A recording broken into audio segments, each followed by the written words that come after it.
qu'au Congo, de toute façon, on ne donne pas les ordres écrits. On vous dit, allez-y faire, ils partent faire. Est-ce que ces personnes pourraient être désormais poursuivies, surtout pour ceux qui ont des domiciles à l'étranger, bien entendu, et des familles à l'étranger? Exactement. Parce qu'avant encore, Exactement. ben, on ne pouvait pas, la justice, par exemple, française ou italienne, pourquoi pas anglaise, ne pouvait pas voilà, s'y mixer dans les affaires du Congo. Ouais. Maintenant, il y a des juridictions comme ça qui jouissent de la compétence universelle. Est-ce qu'on peut penser à cette stratégie, par exemple?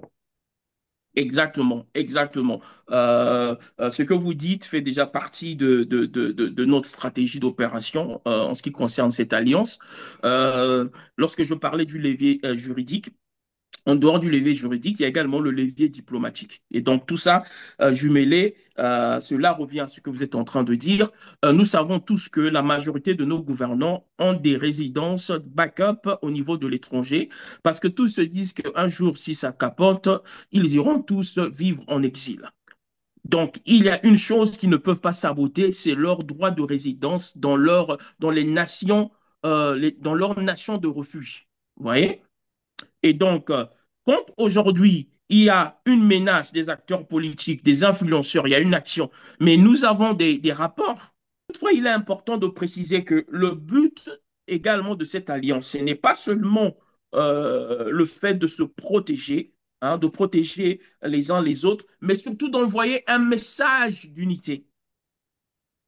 Le but est d'envoyer un message. Et ce message, on ne l'envoie pas seulement au gouvernement pour dire que nous ne tomberons plus dans le piège de la division. Euh, euh, et ce message est également envoyé au peuple. Parce que vous savez, le peuple congolais aujourd'hui est un peuple qui a beaucoup de blessures. Ces derniers, quand on écoute ce qu'ils disent, ils disent que non, mais le problème, c'est qu'il y a trop de divisions parmi les leaders, on ne sait plus quoi faire, on ne sait plus pourquoi vous ne vous unissez pas, pourquoi. Alors, le fait de le proclamer de manière publique pour dire que voici nous, tel parti, tel acteur politique, tel média et autres, nous faisons une déclaration officielle d'unité, une alliance de sécurité pour dire que nous sommes ensemble. Si vous venez toucher à l'un d'entre nous, vous aurez affaire à nous tous. C'est un message très important parce que cela a été fait. Parce que euh, moi, je prends toujours le temps. Comme on dit souvent, ça ne sert pas de réinventer la roue. Deux fois, il suffit juste de repartir dans le passé, voir des régimes, des pays qui ont été victimes de la même dictature, la même tyrannie que nous subissons, et voir comment ce qu'ils ont eu à opérer pour pouvoir mettre fin à leur situation. Et le pacte, l'alliance de sécurité mutuelle est l'une des choses que ces pays ont eu à pratiquer.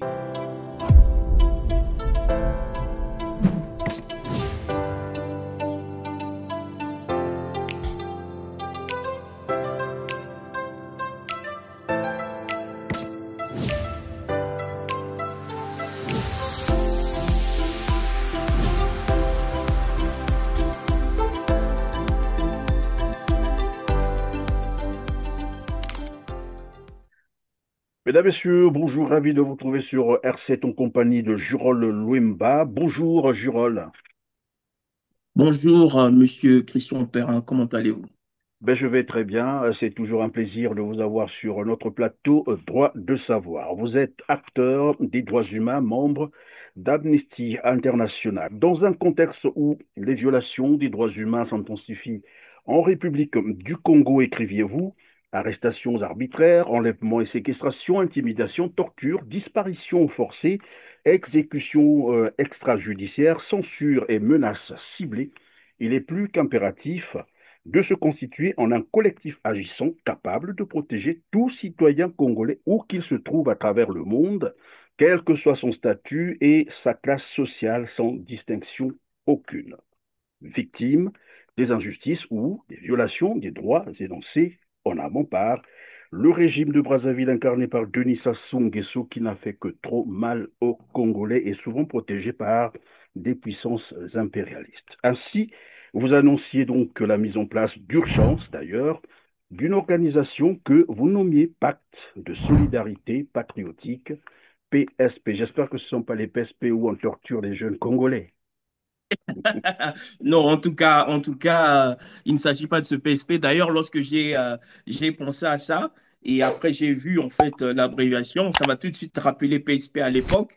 Mais vous savez, en termes de psychologie, c'est toujours important de créer des termes qui viennent en fait effacer, comment on appelle, des souvenirs négatifs. Vous voyez? Et donc, à l'époque, on a connu le PSP, là où on enfermait les gens. Et bien, nous, on utilise le terme pour apporter en fait un sens positif en fait à cet acronyme-là. Donc, il s'agit ici du pacte de solidarité patriotique. Alors, qu'est-ce que c'est concrètement et comment ça fonctionne? Je rumine sur cette idée depuis un bon moment parce que je m'étais rendu compte que il était pratiquement impossible d'exercer ses droits constitutionnels et démocratiques au Congo-Brazzaville. Et même pour ceux qui sont au niveau de la diaspora, nous savons qu'il y a plusieurs actions, plusieurs infiltrations, plusieurs opérations qui sont mises en place par le régime de M. Denis Sassou Nguesso afin de museler les voix des patriotes qui se lèvent pour demander de manière pacifique, sans violence, un Congo excellent pour tous. Alors, au lieu de toujours multiplier des conférences où nous sommes réactifs, où nous nous plaignons, je pense qu'il est important de trouver des solutions qui s'alignent à notre vision démocratique et pacifique afin de pouvoir protéger tous les acteurs du changement qui se trouvent au Congo-Brazzaville et à l'étranger. Et donc, comme vous le savez déjà, on a beaucoup de cas récurrents. J'ai même pas envie de repartir dans le passé, sinon on risque d'y passer à la nuit. Mais juste en parlant des cas Oui, mais il y a récents, toujours on a le... quelques cas qu'on peut prendre en exemple pour, bien sûr, mettre nos téléspectateurs dans le contexte. Exactement. Voilà. Donc, dans le passé, par exemple, on a le cas de Kalakala. J'étais hors de Brazzaville, enfermé dans un conteneur, de temps en temps, dans des sacs, enfermé, tabassé. On lui demandait où se cachait ton chef, oui, X, Y, tout et tout. Bon, il voulait savoir où se cachait ton chef. Un témoignage donc de l'épouse d'Augustin Kalakala, recueilli par Florence Maurice, sollicité par RFI. Kalakala qui a été prise en otage, torturée, abusée. Et comme à l'époque, il n'y avait pas vraiment un mécanisme solide qui réunissait tous les acteurs du changement, donc les acteurs politiques, la société civile, les influenceurs, les médias, euh, et cela a conduit à la mort de M. Kalakala, puisqu'ils ont eu tout le temps pour le torturer sans être inquiétés. Et quand ils l'ont jeté devant la morgue, ils savaient que ce dernier était déjà entre les bras de Morphée. Vous voyez? Et lorsqu'on vient dans le présent, vous voyez le cas de la Sibouti. Il n'est pas encore à l'hôpital.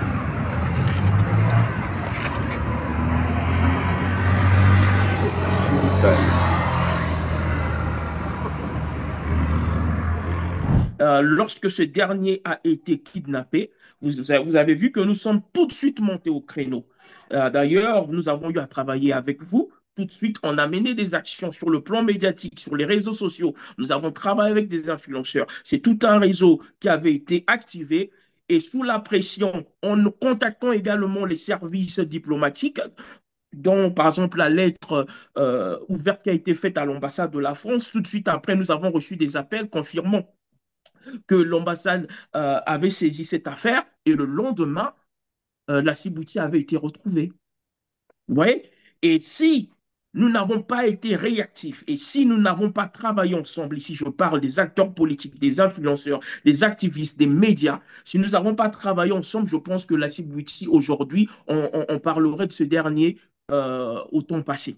Il y a le cas récent de Maître Bob Masuka, s'il faut le rappeler, même Voilà. si aujourd'hui il est encore retenu ou détenu par la justice, voilà, le parquet de Brazzaville, mais il faut dire que à son enlèvement, s'il n'y avait pas eu évidemment cette mobilisation autour de son cas, c'est sûr et certain qu'on aurait appris probablement une nouvelle, voilà, un cas irréparable, puisque 10 jours de séquestration, c'est pas quelque chose d'aussi. Évidemment, en ce qui concerne le cas de Maître Bob, vous voyez que euh, la réaction du Collège des avocats et de certains patriotes qui ont réagi face à cette situation a poussé le gouvernement à créer une histoire de toutes pièces pour venir justifier en Mondovision sa séquestration. Vous voyez, ils ont même dit non, il ne s'agit pas d'un kidnapping et tout. Ils ont justifié que cela est lié à une atteinte à la sécurité de l'État, à la sûreté de l'État. Et nous savons tous qu'ils l'ont fait parce qu'ils savaient que le collège des avocats a eu à soumettre ce problème à l'échelle internationale.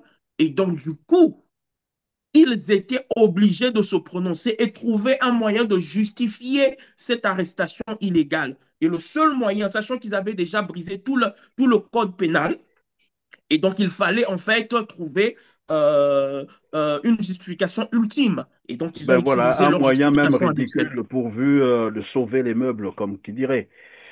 Et donc, Exactement, vous étiez en voilà. train de nous parler voilà, de ce que vous appelez évidemment le pacte de solidarité patriotique. Et je vous posais la question de savoir, c'était quoi concrètement, comment ça fonctionnait. Vous avez commencé par des exemples qui vous ont inspiré, parce que vous dites évidemment, Ouais. pendant longtemps, les Congolais ont vécu comme ça, chacun, comme qui dirait, chacun pour soi, Dieu pour tous, en solo. Et là, c'était beaucoup plus facile pour ce régime, voilà, de Exactement. s'en prendre à ces acteurs. Et maintenant, vous pensez qu'il faut s'organiser autour d'une voilà, organisation, permettez-moi la tautologie, dénommée Pacte de solidarité patriotique. Exactement. Voilà. Qui peut adhérer à ce pacte concrètement? OK. Donc déjà, il faut préciser que le pacte de solidarité patriotique n'est pas une organisation, n'est pas, n'est pas une association qui va nécessiter que l'on mette des bureaux et tout ça, parce que moi, j'ai eu à étudier la cartographie politique congolaise et je sais que très souvent, même au niveau de l'opposition, il y a beaucoup de des égos de leadership. Et donc, lorsqu'on essaie de parler d'une mise en place d'une plateforme où il faut nommer, donner des titres, il y a déjà il y a déjà des égos qui commencent à jouer. Pourquoi lui, il va être président? Pourquoi? Alors, c'est pour cette raison que moi, j'ai décidé de plus parler en termes d'alliance. Vous voyez, c'est une alliance non violente, civique et patriotique fondée sur le principe que toute attaque contre l'un est une attaque contre tous. Donc, c'est une signature que tous les acteurs, et vous avez demandé qui peut rejoindre, donc là, il s'agit des partis politiques, il s'agit des influenceurs, et là je parle des influenceurs qui ont l'habitude de parler, d'énoncer ce qui ne marche pas. Nous avons beaucoup de nos frères, des jeunes qui aujourd'hui, grâce au travail que TLR TV a eu à faire, que tous les médias patriotiques sont en train de faire, que tous les acteurs sont en train de faire, aujourd'hui on a de plus en plus des Congolais au niveau du pays qui ont le courage de parler, de dénoncer ce qui ne va pas. Mais nous ne pouvons pas, sachant la situation du pays, on ne peut pas laisser ses frères sans protection. Vous voyez, on a beaucoup de jeunes. Dernièrement, il y a eu un jeune sur TikTok qui m'avait même contacté pour me dire combien il a été inspiré par le travail que je fais et que cela l'a donné le courage de parler. Et même s'il faut mourir pour la patrie, il est prêt à le faire. Alors, vous voyez que ce que nous sommes en train de faire, c'est un travail qui porte des fruits, mais au même moment, il faut également penser sur des stratégies pour protéger nos compatriotes. Parce qu'ils font un travail, nous devons les protéger. Donc là, il s'agit des influenceurs. Nous avons les médias. Vous avez vu l'affaire Audrey Lelo liée à Asiana TV. Et même Sir Makosso faisait partie des accusés. Il a été jugé, j'ai oublié le terme juridique, il n'était pas présent, mais ce dernier a été jugé Par contumace, évidemment, oui. par contumace. Voilà, merci. Autant pour moi. Donc c'est pour vous dire que euh, euh, euh, euh, il n'y a pas que les acteurs politiques qui sont en danger, qui ont besoin de protection. Il s'agit de tous ceux-là qui participent à un meilleur Congo, les activistes, les lanceurs d'alerte et ainsi de suite. Et donc, le but est donc de faire cette alliance. Il y a une fiche d'adhésion, donc les gens peuvent juste la remplir, la signer et à partir de là, ces personnes sont répertoriées. Nous savons que nous avons un frère qui lutte avec nous et que, en cas de souci, nous savons comment recevoir l'information et vite agir afin de pouvoir venir en aide. Donc, ceux qui adhèrent à ce pacte s'engagent à se lever comme un seul homme lorsque l'un d'entre nous est attaqué. Ça, c'est un. Deux, défendre les valeurs de justice, liberté, vérité, intégrité, solidarité et respect de la dignité humaine.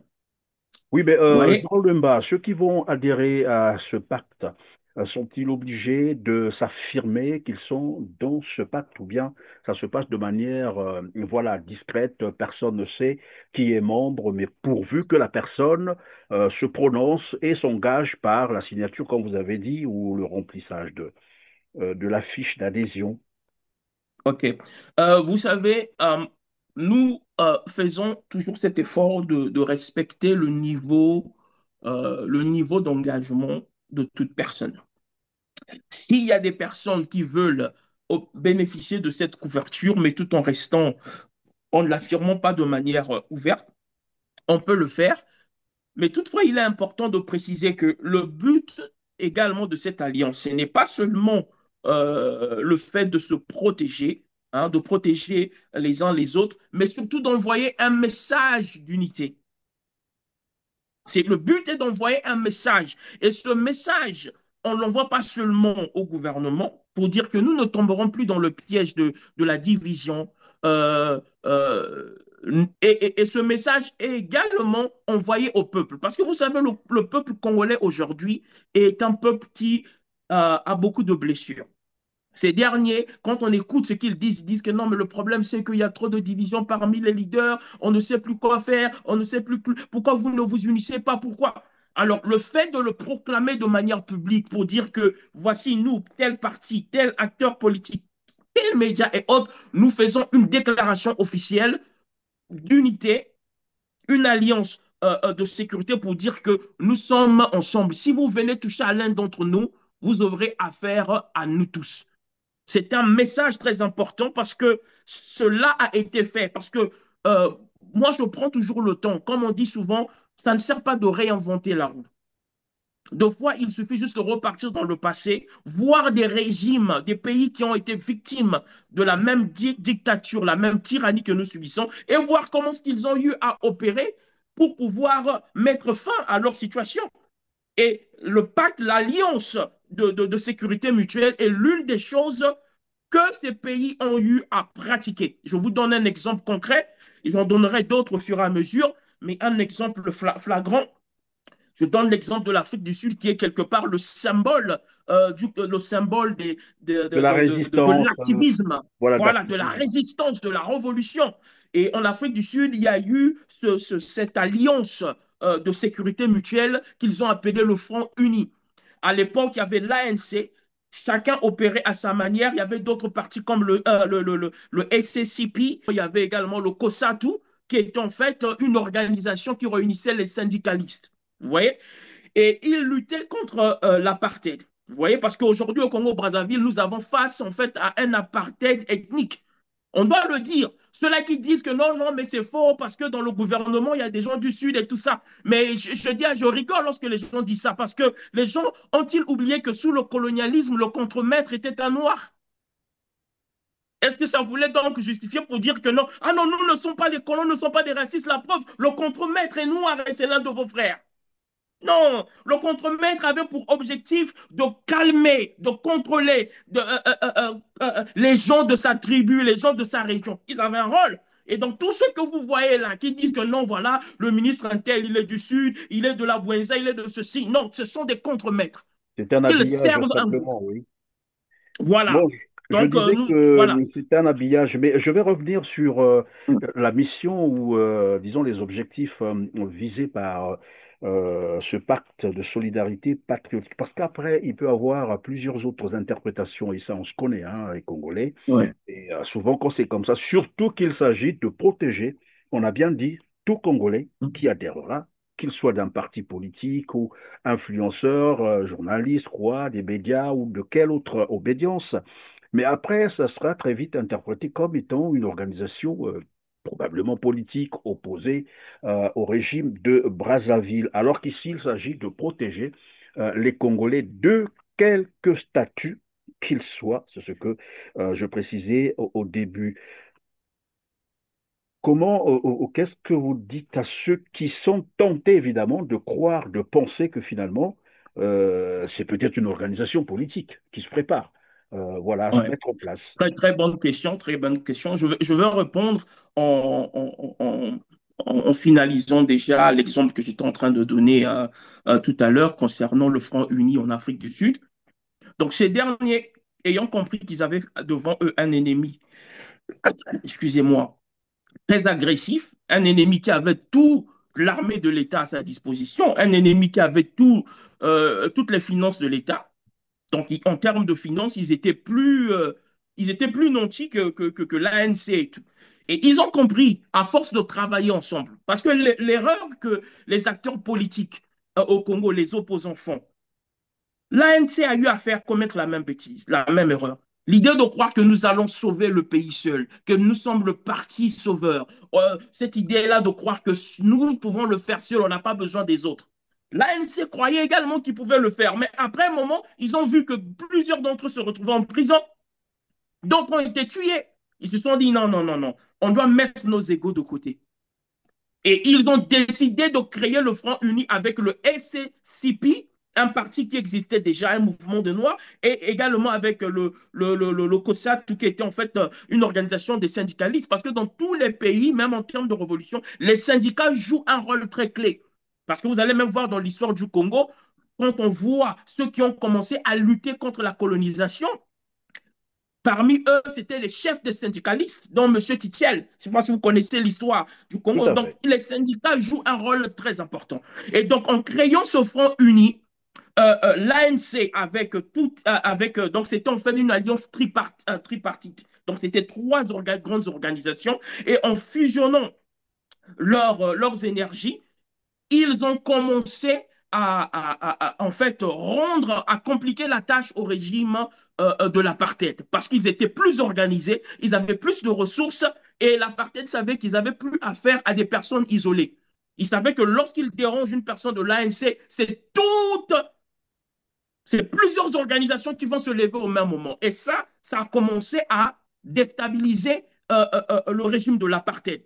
Et donc, pour répondre à votre question, cette association, cette alliance n'est pas un parti politique ou un mouvement conçu de rébellion. Non, loin de ça. On a bien défini, les mots sont clairs. Il s'agit d'une alliance pacifique, civique, fondée sur nos droits constitutionnels, parce que la Constitution nous donne le droit de nous protéger, même face à un régime, un gouvernement qui est en train d'enfreindre nos droits. Et je pense que M. Sassou lui-même, lorsqu'il était dans l'opposition, il a eu à faire un discours que j'ai et que vous avez, où il a eu à dire jamais au grand jamais qu'en tant que démocrate, nous ne pouvons accepter qu'un gouvernement puisse Un violer la gouvernement, Constitution. évidemment, hors la loi puisse s'organiser. Voilà, un gouvernement hors la loi. Or, en ce moment, son propre gouvernement, c'est un gouvernement hors la loi. C'est un gouvernement de renégades. C'est un gouvernement de gangsters. C'est un cartel.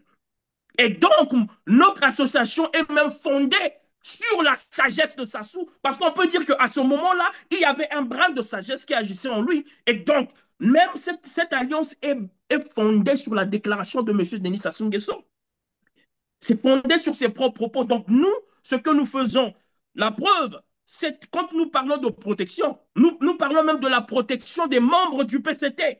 Parce que nous sommes des patriotes. Demain, s'il y a un membre du PCT qui se retrouve en difficulté, qui décide de dénoncer un mal, mais nous allons également défendre cette personne parce que nous ne sommes pas les ennemis. Nous ne sommes pas, nous ne sommes pas machiavéliques. Nous ne luttons Oui, pas bon, mais à ce contre. niveau-là, évidemment, pardon, Jérôme Luemba, parce qu'après, il peut y Ouais, avoir une confusion. Il faut peut-être ouais. préciser à nos téléspectateurs, un membre du Parti congolais du travail victime des injustices et des Ah oui, ouais, violations des exactement. droits humains. Des Pas droits, celui c'est qui a ça. volé, pas celui qui a détourné. Non, non, non, non, Arrêtez, non, non, non, non, non. non, non, non. Tu Je, vas je voulais voler les juste faire bœufs, tu cette vas voler précision les parce bœufs, que tu je veux pas connais. rembourser, et tu veux qu'on vienne intervenir, non? Tu dois remettre les bœufs, c'est clair. Ouais. Alors, mais quels sont les leviers sur lesquels vous pourriez agir pour faire pression au régime de Brazzaville au cas où, bien entendu, parce que nous savons que ce régime aussi est protégé souvent par les puissances impérialistes, j'allais dire. Quels sont les leviers que vous auriez pour agir? Est-ce que ce sera peut-être des partenariats que vous aurez avec les organisations internationales de défense des droits de l'homme ou peut-être, pourquoi pas, un collectif des juristes, des avocats qui pourront faire pression à ce régime? Voilà. Donc déjà, au niveau au niveau de cette alliance, nous aurons plusieurs leviers afin de non seulement de protéger ceux qui feront partie de l'alliance, mais de continuer à faire entendre la voix des sans-voix. C'est-à-dire que lorsqu'il s'agit de ce qui se passe au Congo, les violations des droits et tout ce qui suit, cette alliance a pour objectif en fait de protéger ces voix-là qui portent les problèmes et les souffrances des Congolais. Et donc, l'un des leviers, c'est le levier juridique. Donc, le levier juridique, euh, je vous donne un exemple concret, déjà le cas de Maître Bob. Vous voyez, parce qu'il y a des avocats au Congo-Brazzaville, en fait, qui sont patriotes, qui aiment le pays, mais beaucoup d'entre eux sont calmes. Plusieurs nous contactent. Ils disent qu'ils sont offusqués, ils sont dégoûtés par ce qui se passe au Congo-Brazzaville.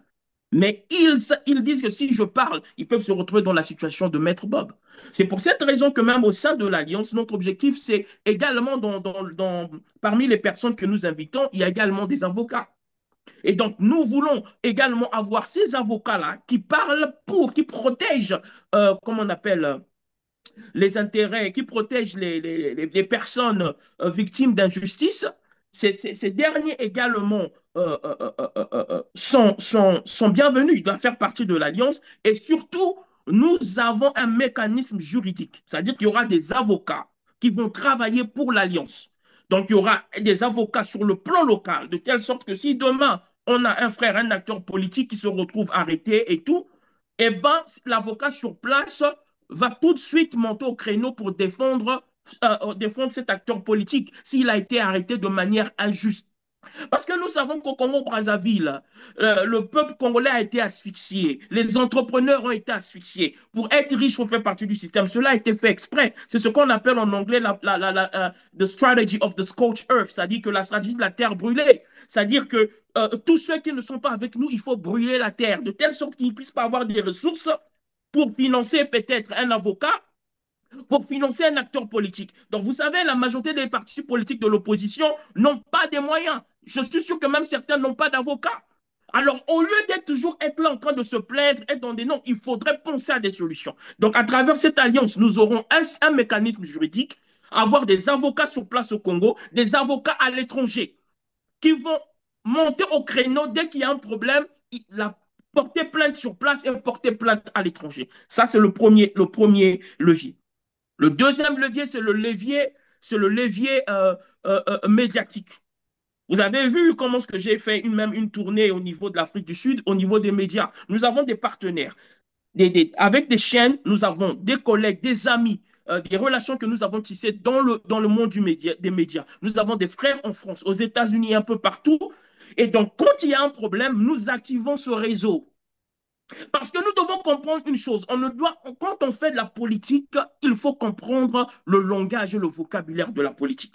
On ne fait pas juste la politique pour venir parler, faire une conférence de presse. Non, il faut avoir des stratégies pour se protéger et des stratégies pour apporter une solution. Vous voyez, M. Perrin, même si vous avez le meilleur projet de société, le meilleur projet de société, mais vous allez l'exécuter comment? Quand déjà en ce moment, au moment où je vous parle, les opposants n'ont même pas le droit de faire une rencontre, de faire une action publique.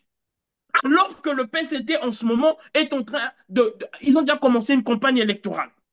Vous voyez? Mais alors, pendant ce temps-là, ces partis politiques ne peuvent pas s'exprimer. Pourquoi aujourd'hui ils ont peur de sortir? Parce qu'ils savent que si je sors, c'est moi et mon parti. Si on me bloque ici comme ça, qu'est-ce qui va se passer? Mais c'est parce qu'il n'y a pas un mécanisme de protection. Vous voyez? Et donc, si aujourd'hui tous les acteurs politiques se mettent ensemble et qu'ils décident que nous allons faire un meeting commun pour lancer la campagne électorale, on ne va pas faire des meetings, comment on appelle, séparés, toute l'opposition. Voilà. Oui. Voilà. Toute l'opposition, faire un meeting unique Tous sortent ensemble. Et même si, avant même de sortir, faire une déclaration pour dire que voici les preuves, nous avons eu à faire des demandes pour faire nos actions politiques, on a reçu des interdictions, soit elles ont été classées sans réponse, et ensuite, nous avons reçu des menaces, ainsi de suite. Et nous faisons cette réunion de presse pour vous annoncer que nous allons utiliser notre droit de constitution, notre droit constitutionnel, nous allons faire un meeting, nous allons sortir avec tous les partis politiques. Et pendant ce temps, nous allons déjà activer le mécanisme au niveau des médias, le mécanisme au niveau juridique pour protéger tous ces acteurs politiques-là. Personne ne les touchera. La raison pour laquelle ce système se permet de les toucher, de les brimer, c'est parce qu'ils ont vu qu'ils agissent de manière solitaire. Et c'est la plus grosse erreur que l'on peut faire en politique et en guerre. Évidemment, c'est là la stratégie de chasse des félins. Pour ceux qui le savent, qu'est-ce qu'ils font quand ils sont devant une meute, on les disperse. Chacun va dans son sens à ce moment-là. Voilà, ils se focalisent C'est la sur. stratégie même que le lion utilise dans la jungle. Ben voilà. C'est-à-dire qu'il Mais nous sépare, il savons également, sépare, voilà. il y a aussi j'allais dire, des commis de l'État, il faut les appeler comme ça, qui souvent sont des exécutants des ordres, mais parfois des ordres injustes. On peut demander, et c'est ce que font d'ailleurs des policiers, les Voilà. officiers de la police qui partent parfois à kidnapper les citoyens, les torturer, Ouais. les séquestrer, et tout ça, ça entre dans, comme qui dirait, la liste des crimes hein, contre l'humanité. Et donc, moi, je me posais donc la question de savoir, d'autant plus qu'au niveau international, il y a des juridictions qui jouissent de la compétence universelle. Ça veut dire qu'ils peuvent poursuivre des personnes, même s'ils sont originaires des autres pays, mais dès lors qu'ils ont commis des crimes contre l'humanité, ils sont poursuivables. Est-ce qu'à ce moment-là, on peut imaginer, dans le cadre, par exemple, j'allais dire, dans le cadre du pacte de solidarité patriotique, un comité comme ça qui pourrait désormais mettre sous surveillance ces commis de l'État qui excellent, j'allais dire, qui ont du zèle. Parce que généralement, c'est eux qui commettent. Après, bon, c'est Ouais. pour dire non, on n'avait pas reçu, parce qu'au Congo, de toute façon, on ne donne pas les ordres écrits. On vous dit, allez-y faire, ils partent faire. Est-ce que ces personnes pourraient être désormais poursuivies, surtout pour ceux qui ont des domiciles à l'étranger, bien entendu, et des familles à l'étranger? Exactement. Parce qu'avant encore, Exactement. ben, on ne pouvait pas, la justice, par exemple, française ou italienne, pourquoi pas anglaise, ne pouvait pas, voilà, s'y mixer dans les affaires du Congo. Ouais. Maintenant, il y a des juridictions comme ça qui jouissent de la compétence universelle. Est-ce qu'on peut penser à cette stratégie, par exemple? Exactement, exactement. Ce que vous dites fait déjà partie de notre stratégie d'opération en ce qui concerne cette alliance. Lorsque je parlais du levier juridique, en dehors du levier juridique, il y a également le levier diplomatique. Et donc, tout ça, jumelé, cela revient à ce que vous êtes en train de dire. Nous savons tous que la majorité de nos gouvernants ont des résidences backup au niveau de l'étranger, parce que tous se disent qu'un jour, si ça capote, ils iront tous vivre en exil. Donc, il y a une chose qu'ils ne peuvent pas saboter, c'est leur droit de résidence dans les nations, dans leur nation de refuge. Vous voyez? Et donc, quand aujourd'hui, il y a une menace des acteurs politiques, des influenceurs, il y a une action, mais nous avons des rapports qui seront mis en place parce que le but, c'est de rassembler tous les experts en économie qui vont s'occuper de tout ce qui concerne les corruptions et les crimes économiques. Donc, ces rapports sont déjà préparés. Nous avons déjà beaucoup de rapports qui sont là, qui seront juste mis à jour chaque année parce que pratiquement chaque année, il y a comme on dit, il y a des nouveaux dossiers. Donc, ces dossiers-là seront remis auprès des institutions, par exemple, qui financent le Congo-Brazzaville, qui donnent des prêts, des aides. Et le but sera en fait de dire que d'abord les fonds que vous donnez au gouvernement congolais ne sont pas utilisés à bon escient. La preuve en est, regardez, le but était de faire ceci, cela n'a jamais été fait. Et donc, nous allons faire une demande de sanction pour que cette aide-là ne puisse pas être renouvelée. Vous voyez, c'est ce qui a été fait sous d'autres cieux. Ils ont même eu à faire de demandes de sanctions. C'est comme ça que le régime de l'apartheid, par exemple, a été paralysé parce qu'ils ont eu à recevoir des sanctions à l'échelle internationale. Vous voyez? Et donc, ils ont été isolés à cause de l'action que les Sud-Africains faisaient à l'étranger. Ils faisaient un travail, un lobbying diplomatique et un lobbying économique. Je vous donne un exemple récent. C'est pour vous dire que je donne encore l'exemple de l'Afrique du Sud parce que c'est un pays où la démocratie est stable.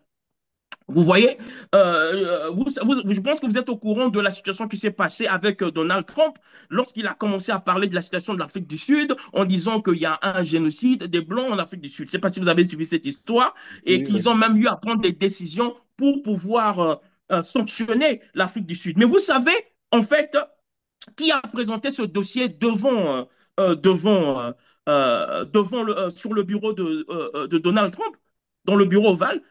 C'est l'opposition sud-africaine qui s'est organisée avec AfriForum, qui est une association qui est similaire un peu à l'alliance PSP que nous sommes en train de monter. Mais cette AfriForum se focalise plus sur l'intérêt des Blancs en Afrique du Sud. C'est une association qui préserve l'intérêt des Blancs. Donc, lorsqu'ils entendent qu'il y a un Blanc qui a été peut-être marginalisé quelque part et tout, eh bien, eux, ils montent au créneau. Il y a des avocats. Ils ont toute une armée des avocats, Afrique Forum, qui sont payés. Et les Blancs sud-africains versent minimum 50 rondes par mois. Cette somme-là leur permet de financer les projets, permet à certains de voyager pour faire le lobbying dans différents pays. Et je peux vous dire que vous savez que juste avec ces petites cotisations, il y a de cela quelques années, ils ont construit l'une des plus grandes universités en Afrique du Sud, une université moderne qui a été construite par une association. Vous voyez? Et donc, ce sont eux qui ont eu à faire du lobbying en passant par le père de Elon Musk, parce que le père de Elon Musk, l'homme le plus riche du monde, vit en Afrique du Sud, parce que Elon Musk est d'origine sud-africaine. Et donc, ils sont passés par lui. Et Elon Musk, comme ce dernier a eu à financer soutenir la campagne de Donald Trump, il avait accès au bureau ovale. Alors vous voyez comment est-ce que les autres réfléchissent dans le lobbying. Ils ont dit le père d'Elon Musk est ici, ils sont passés par le père, ils ont touché Elon Musk, ils ont présenté le dossier. Bien que nous avons condamné certains contenus de ce dossier parce que lorsqu'il parle du génocide blanc, cette information est fausse. Il n'y a pas de génocide blanc en Afrique du Sud. Cela n'est pas correct. Mais ici, on veut parler de la pertinence de leur organisation. Et c'est ce qui a fait que la Maison-Blanche a saisi cette affaire et cela a fait paniquer l'ANC jusqu'au point où Cyril Ramaphosa, le président, était obligé de faire un voyage avec quelques hommes d'affaires puissants sud-africains, dont parmi eux des Blancs, afin d'aller justifier. Vous voyez l'impact de l'organisation. Et c'est ce que les acteurs politiques au Congo, la société civile et tous les autres acteurs, c'est ce que les gens doivent faire. La politique, ce n'est pas juste se plaindre, parler et tout ça, non. Il faut avoir des stratégies d'action. Oui, mais c'est là que le problème va peut-être se poser, je dis, va peut-être se poser pour le pacte de solidarité patriotique, parce qu'il y a aussi cette culture que les Congolais n'ont pas, celle bien sûr d'assister, de participer, voilà, à certaines actions par, pourquoi pas des donations. Comment ça va fonctionner à ce moment-là? OK. Déjà, pour au départ, nous ne voulons pas déjà parler des cotisations par rapport à ce que vous venez d'évoquer. Nous allons essayer d'assumer, travailler avec des avocats patriotes qui vont, parce que nous également, vous êtes journaliste, ça c'est une plateforme qui doit également payer des factures, vous avez des responsabilités, vous avez Oui, on a des des charges, factures à voilà. payer, tout ça. Mais aujourd'hui, vous faites du bénévolat pour la cause de la patrie. Et donc, c'est dans cette même logique-là que nous allons travailler avec des avocats patriotiques qui vont offrir, parce que j'ai toujours l'habitude de dire, servir ton pays, ce n'est pas juste devenir un activiste, quelqu'un qui parle sur les réseaux sociaux ou devenir acteur politique. Non, tu peux servir ton pays à travers ta profession. C'est ce qu'on appelle de l'activisme de vocation. C'est-à-dire que tu utilises tes compétences pour servir ton pays. Donc, tu es avocat, tu dis, je mets mes services, les services de mon cabinet, je vous donne tant d'heures par mois, gratuit. Et moi, je vais commencer à m'occuper de tous les problèmes concernant tous ceux qui font partie de l'alliance PSP.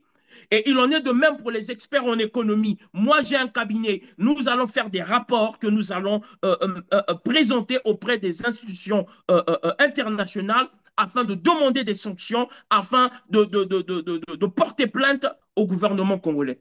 Donc, c'est ce qu'on appelle de l'activisme de compétences.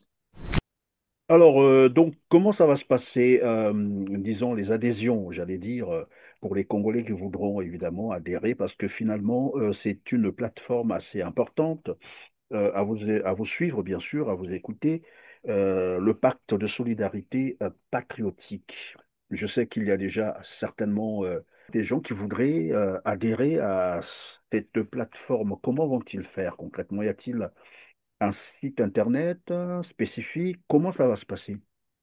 OK. La procédure, déjà, elle est très simple.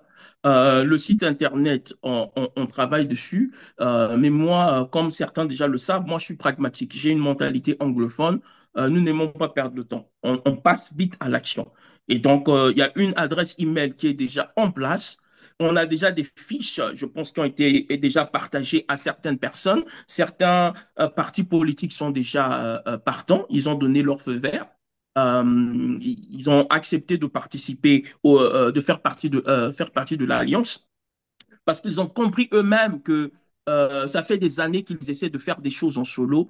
Ils n'arrivent pas à produire les résultats voulus. Vous pouvez avoir le meilleur projet de société, vous pouvez avoir les meilleures des intentions, mais si vous n'avez pas des stratégies, des mécanismes de protection et d'action pour pouvoir changer la donnée, eh ben, rien ne se passera. Et donc, certains ont compris cela et ils ont dit, nous allons rejoindre l'Alliance. Parce que ce n'est pas, il est important de préciser que ici, il ne s'agit pas d'une alliance pour chercher un candidat unique. Non, nous ne parlons pas de ça. On ne parle pas d'une alliance où vous allez venir et décider d'un candidat unique. Non, ici, nous parlons d'une alliance de sécurité, de De protection sécurité, de mutuelle. protection de tous les Voilà, Congolais et voilà. ça ne se limite pas qu'aux acteurs politiques, ça concerne les avocats, les influenceurs, les acteurs Tous ceux politiques, qui les journalistes, les s'exposent médias. évidemment dans cette... Voilà, ceux-là qui se lèvent pour le pays, voilà, de manière officielle. Et donc voilà, c'est donc dans ce sens-là que nous avons mis en place une fiche d'adhésion que, une fois que vous nous contactez, nous vous envoyons la fiche d'adhésion. Et ben, vous remplissez la fiche d'adhésion, vous signez et vous la renvoyez. Une fois que nous recevons la fiche signée, nous ajoutons votre nom ou votre organisation dans la base de données Vous disiez donc le pacte de solidarité et patriotique patriotique. va à partir de là commencer à veiller sur voilà le membre qui vient d'adhérer, c'est ça. Ça veut dire, Voilà, en ce sens, vous avez dit tout à l'heure, pour quelqu'un qui adhère, il a déjà donc les contacts nécessaires qu'il doit naturellement communiquer à son entourage et à exactement. vous. L'entourage peut activer évidemment les mécanismes de voilà d'alerte Voilà, à tous les des niveaux. mécanismes d'alerte pour nous permettre de lancer la machine de secours. Ouais. Et et il y a des informations qui seront partagées en interne pour savoir comment est-ce que nous pouvons recevoir l'information au cas où la personne est en danger, la personne a été kidnappée ou la personne est abusée. Si l'information n'est pas publique, elle est privée. Donc, nous recevrons en fait cette information auprès de certaines personnes et cela nous permettra d'agir. Et je tiens à préciser, je tiens à dire ceci, euh, et je tiens à répéter, chers compatriotes, nous devons comprendre que la plus grande arme de M. Denis Sassou Nguesso contre les Congolais, ce n'est pas les armes qu'il a achetées en Turquie. C'est l'ego du Congolais qui refuse de mettre la patrie avant sa Bon, personne. Vous voyez? Et je vous dis que aujourd'hui, même les plus grandes puissances au monde ont compris la puissance du principe de synergie des forces et des influences. Je vous donne un cas simple qui est connu de tous. La création de l'OTAN était une réaction, c'était une affluence de sécurité mutuelle. Parce que l'URSS était une nation, ce qu'on appelait l'ours, c'était une nation puissante. Et donc, certaines nations qui étaient menacées, par exemple, qui voulaient en fait créer un rapport de force face à l'URSS, eh ben, ils ont décidé de créer l'OTAN, qui est l'organisation de traité de l'Atlantique Nord. Et donc, il y avait les membres initiaux, les États-Unis, le Canada, le Royaume-Uni, la France, etc. Et donc, l'objectif, c'était en fait quoi? De créer un pacte de défense collective. Vous voyez qu'on n'invente pas la roue. Alors, Monsieur Perret, je vais vous dire, si un État comme les États-Unis, un État qui à l'époque avait déjà l'armée la plus puissante au monde, elle pouvait se dire non, mais moi je n'ai pas besoin de faire une alliance avec la France. Nous sommes déjà puissants, nous sommes une grande nation. Mais vous savez, les grands connaissent les principes de la grandeur. Je répète, les grands connaissent les principes de la grandeur. C'est pour cette raison que les États-Unis ont accepté de créer ce pacte de défense collective parce qu'ils savaient que plus ils sont unis, ils vont faire passer un message fort à l'URSS pour les empêcher de continuer à mener les actions qu'ils menaient à l'époque par rapport aux intérêts de l'Occident. Et qu'est-ce qui s'est passé? Quand l'URSS a vu cela, eh ben, eux aussi, ils ont réagi avec le pacte de Varsovie en 1955. Donc, il y avait l'URSS et les pays satellites, à savoir la Pologne, RDA, l'Hongrie et d'autres pays. Donc, vous voyez que les grands connaissent le mécanisme de la grandeur. Ils savent comment agir de manière instantanée lorsqu'ils savent qu'il y a un danger qui est devant eux. Donc, quand je vois certains acteurs politiques qui veulent toujours agir en solo, ah non, moi, ah non, tel. Mais en fait, c'est pour ça que vous êtes en train de vieillir, les cheveux blancs, bah, Bima, et beaucoup vont être enterrés comme ça, vous allez mourir comme ça, et vos partis ne vont jamais connaître leur heure de gloire. Évidemment, vous Ouais. avez raison, Jérôme Luemba, l'union fait la force, c'est ce qu'on apprenait à l'école. Et voilà, en termes de droit ou de défense des intérêts, comme qui dirait des droits humains, il y a aussi un autre principe qui nous rappelle qu'une injustice faite à un est une injustice faite à tout le monde. Cela veut dire qu'il est beaucoup mieux, évidemment, de s'unir pour constituer une véritable force. Mais est-ce que ça veut Exactement. aussi dire que si un membre, bien sûr, du pacte de solidarité patriotique est victime d'une injustice, euh, cela impliquerait que tous les membres s'activent à quelque niveau qu'ils soient pour évidemment défendre la cause d'un de leurs qui serait victime évidemment des violations des droits humains. Mais c'est ça l'objectif. C'est ça l'objectif. Je vous donnerai l'exemple, par exemple, euh, euh, de l'autre là, du RSF, Reporters sans frontières. Mhm, Cette organisation est une organisation qui a été créée pour protéger les journalistes et les médias. Parce qu'à l'époque, ils se sont rendus compte que les journalistes étaient exposés aux pratiques abusives des tyrans qui les empêchaient d'exercer leur travail. Alors, face à cela, cette organisation a été créée, un, pour sonner, comment on appelle, la sonnette l'alerte. d'alarme lorsqu'un journaliste était menacé, parce que plus l'information est répétée et promulguée au niveau international, cela empêche ces gouvernants-là d'agir parce qu'ils savent qu'il y a des conséquences. Vous comprenez? Alors, ça, c'était l'un des objectifs. Et le deuxième objectif, leur objectif, c'était de travailler sur la relocalisation des journalistes. Donc, une fois qu'un journaliste est en danger, qu'il dit que ici, je suis en danger, je ne peux plus être ici, le RSF a pour objectif, d'ailleurs, je connais l'une des responsables qui s'appelle Lagarde. Et d'ailleurs, même, je risque de la voir comme invitée. Elle pourra également passer sur le plateau. Et elle parlait dernièrement sur SABC, sur un cas qu'ils sont en train de traiter au niveau de la Guinée. Mhm. Et donc, le but, c'est de mettre en place, comment on appelle, d'actionner tous les mécanismes afin de relocaliser la personne en danger. Et donc, plus on va évoluer dans le cadre de l'Alliance PSP, le but également sera, quand il y a un frère qui est en danger dans un endroit, s'il faut relocaliser la personne, on doit être capable de mettre de l'argent. Mon cher, nous mettons de l'argent dans des bêtises. Chaque Congolais, nous savons tous, regardez comment est-ce que vous êtes bien habillé, Monsieur Perrin, vous êtes tout élégant, hein, le respect des couleurs.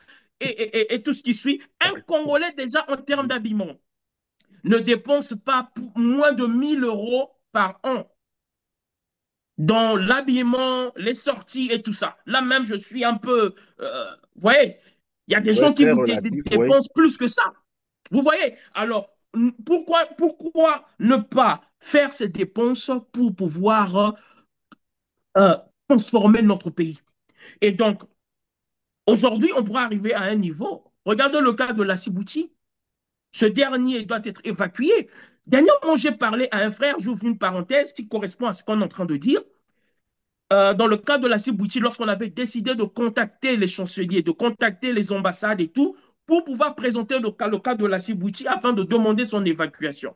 Il y a un frère zélé, panafricain, parce que nous avons des panafricains, des vrais et des panafricains zélés qui sont écervelés, qui ne font que répéter des choses qu'ils ne comprennent pas. Qui a eu à dire non, mais pourquoi vous contactez la France? Nous devons, nous, en tant que panafricains, nous devons apprendre à régler nos problèmes nous-mêmes. On n'a pas besoin de la France. Nous devons chasser toutes ces personnes-là. J'ai écouté le frère, je lui ai dit, ok, d'accord. Tu sais, mon frère, ce que tu es en train de faire, tu fais que répéter des choses que tu as eu entendre quelque part. Parce qu'aujourd'hui, vous pensez que le panafricanisme consiste en fait à juste haïr Haïr, ceux-là que vous voilà, considérez comme, voilà. Alors que vous ignorez que même la France elle-même, qui a autrefois été une colonisation de l'Allemagne sous la Deuxième Guerre mondiale, aujourd'hui, l'Allemagne est un grand partenaire pour la France. Vous voyez? Donc, en termes de diplomatie, aujourd'hui, même quand vous dites que non, on reproche ceci à tel pays, mais cela ne doit pas dire que vous devez mettre fin aux relations diplomatiques. relation diplomatique, non, non, J'ai dit non. à ce frère-là, ok, d'accord, on ne va pas contacter la France. Donc, vous prenez l'autodétermination qu'on doit régler le problème de la Djibouti nous-mêmes. Quand on a annoncé la cagnotte, j'ai contacté le frère. J'ai dit, oh mon frère, cher panafricain, monsieur autodétermination, nous avons besoin d'argent pour pouvoir évacuer et payer les soins médicaux de notre frère Lassibouti. Vous savez que ce dernier n'a pas été capable de donner un seul franc. Vous voyez, c'est pour vous dire que nous devons sortir de la théorie. Nous devons être des personnes pragmatiques. Des C'est vieux pour cette schémas, raison que, voilà, de la voilà, démagogie, voilà, de la voilà, propagande. nous devons être pragmatiques et avoir des solutions. Au lieu de se plaindre face à un problème, il faut se dire qu'est-ce que nous faisons, quelle est la solution. Qui a déjà eu à rencontrer les mêmes problèmes et qu'est-ce qu'ils ont fait pour sortir de là. C'est ce que les acteurs politiques de l'opposition, les activistes et autres, ce sont des conversations que nous sommes censés avoir. Parce que ce que je propose, c'est également ce qu'ils ont fait en France.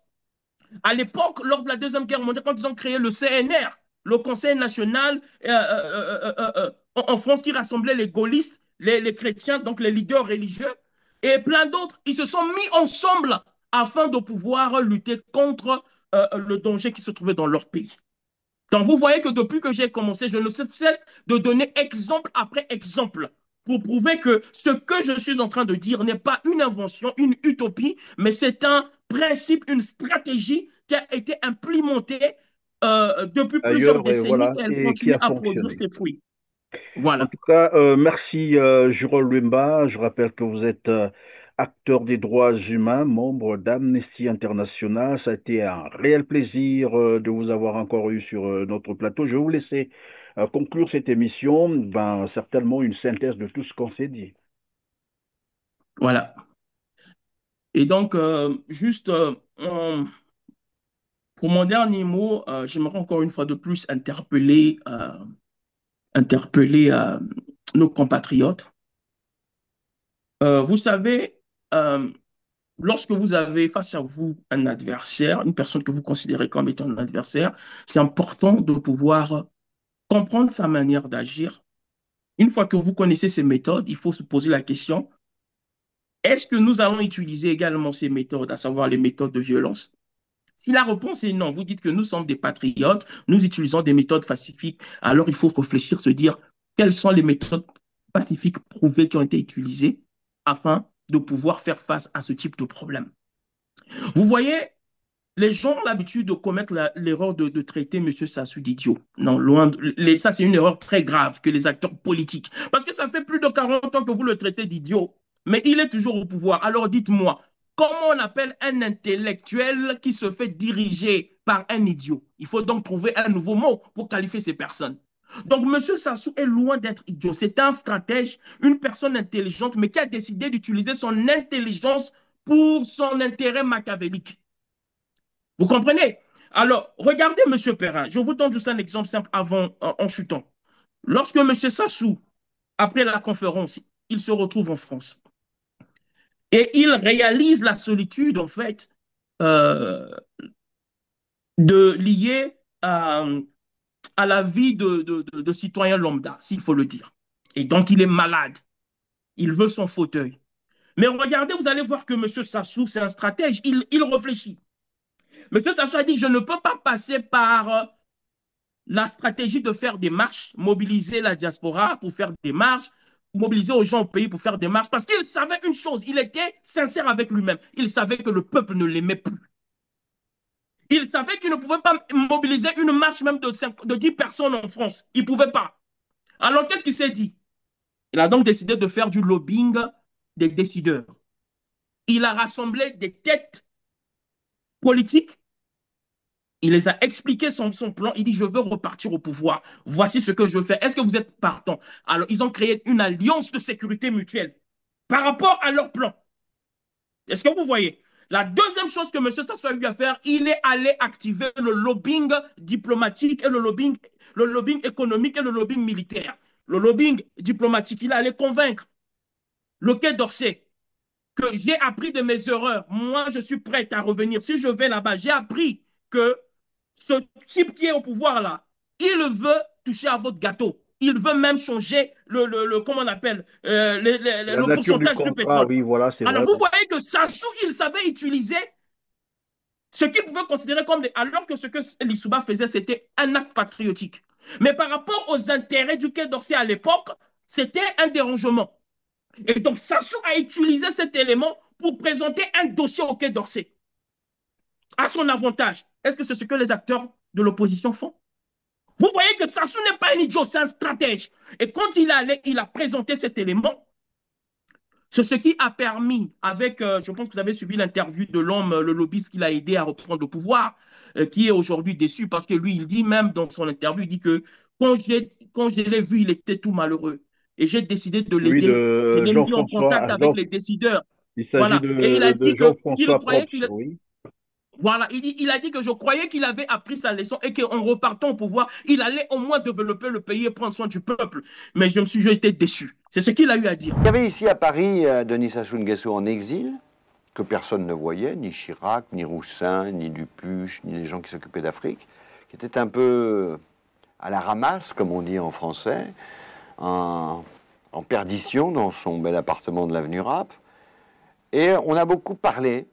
On a travaillé, on a réfléchi. À l'époque, il avait plutôt le sentiment qu'il ne retournerait jamais, en tout cas pour diriger son pays, puisqu'il avait été battu après le forum de 92-93, et il était battu aux élections. Il était, au fond, assez malheureux de voir qu'après tant d'années passées au pouvoir, depuis l'assassinat de Marianne Gouabi, et lui-même chef de l'État jusqu'à 92-93, il était battu par le peuple, par des élections populaires.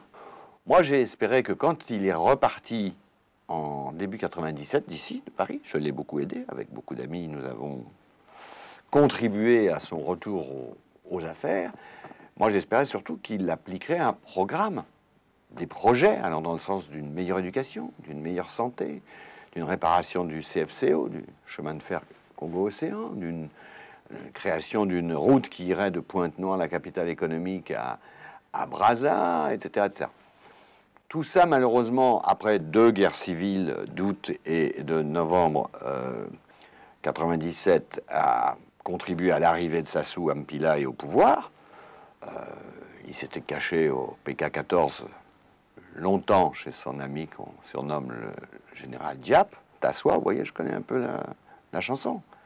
J'ai encore ici, dans mon carnet, le long numéro de téléphone où je joignais depuis ce téléphone bleu Sassou, qui était en préparation de reprendre le pouvoir. Moi, le travail que j'ai fait à l'époque, et je suis encore titulaire dans mon coffre de la note qui a été remise à Denis Sassou Nguesso avant qu'il parte de Paris pour l'organisation d'un processus démocratique et des élections. Donc, ce que j'ai voulu expliquer dans ce livre, Chirac, mon ami de 30 ans, c'est comment J'étais de ceux qui avaient aidé Sassou et qu'ensuite nous avons été extrêmement déçus par l'échec de Denis Sassou Nguesso. D'abord, il y a eu des exactions effroyables, notamment les 350 assassinés du Beach. Ça, c'est des choses qui méritent le jugement des tribunaux pénaux internationaux. Puis il y a surtout tous ces détournements de fonds publics, d'utilisation de l'argent du pétrole pour autre chose que le bonheur du peuple. Enfin, toute une série de déceptions. Donc, M. Sassou a utilisé le lobbying diplomatique. Il est passé par le Quai d'Orsay. Après, il a utilisé le lobbying économique. Il est allé chercher ceux-là, les partenaires du Congo qui avaient des intérêts au Congo. Et il a discuté avec eux. Ils ont trouvé un deal. Et après, il est passé par le lobbying militaire pour trouver des partenaires de guerre, certains militaires de Mobutu, ceux de l'Angola et d'un peu partout qu'il a eu. Parce que même Sassou comprend que la loi de la synergie est importante. Si tu veux faire du bien, tu as besoin de la loi de la synergie. Si tu veux faire du mal, tu as besoin de la loi de la synergie. Donc, M. Sassou n'est pas venu au pouvoir seul. Il a compris que même au niveau de l'armée, bien que c'était un général, il pouvait se dire que je n'ai pas besoin des autres, je suis un général, mais il a allé chercher des partenaires. Et c'est comme ça que M. Sassou est revenu au pouvoir.